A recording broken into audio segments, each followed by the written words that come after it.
नोंसोरखौ आंनि मोनसे गोदान भिडिअ बराय हरनाय जाबाय। भिडिअखौ जोबजासिम नायजोबबानो जाबाय।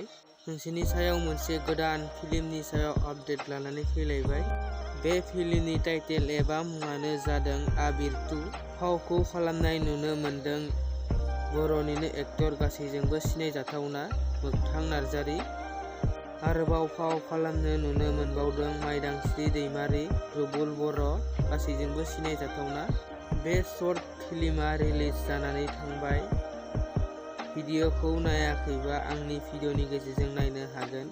भिडिअनि लिंकखौ डिसक्रिपसनाव होनानै दोनदों, थांनानै क्लिक खालामनानै नायहैबानो जाबाय। आरो सोरबाफोर आंनि चेनेलाव गोदानै फैदोंबा लाइक, कमेन्ट, शेयार, साबस्क्राइब खालामनो दाबाव आरो लोगोसे नेक्स्ट भिडिअआव लोगो मोनबावसिगोन।